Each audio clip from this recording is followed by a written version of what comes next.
দক্ষিণ কোরিয়ার দক্ষিণ পূর্বাঞ্চলে দাবানলে কমপক্ষে হয়েছে ২৪ জনের মৃত্যু। এখানে কয়েকটি এলাকায় এখনও আগুন জ্বলছে। এই দাবানল ইতিহাসের মধ্যে দেশটির ইতিহাসে সবচেয়ে প্রাণঘাতী দাবানলের রেকর্ড করেছে। দাবানলে আরও ২৬ জন আহত হয়েছেন, তাদের ১২ জনের অবস্থা সংকটাপন্ন। ভুক্তভোগীদের বেশিরভাগের বয়স ৬০ থেকে ৭০-এর কোটায়। দাবানলের কারণে ২৩,০০০-এর মতো মানুষকে বাড়িঘর ছাড়তে হয়েছে। ভারপ্রাপ্ত প্রেসিডেন্ট হান ডাক-সু বলেছেন, নজিরবিহীন এই সংকট আমাদের জাতীয় ইতিহাসে সবচেয়ে ভয়াবহ দাবানলের রেকর্ড বই নতুন করে লিখেছে। আগুনের উইংশেং শহরের ১৩০০ বছরের পুরনো মন্দির পুড়ে গিয়েছে।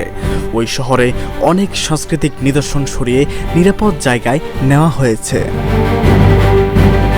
গত শুক্রবার সানসিং কাউন্টিতে দাবানলের সূত্রপাত হয়। এরপর আগুন সানসিং কাউন্টিতে ছড়িয়ে পড়ে। ঝড়ো ও শুষ্ক বাতাসে এক পর্যায়ে আগুনটি পার্শ্ববর্তী কয়েকটি কাউন্টিতেও ছড়িয়ে পড়ে।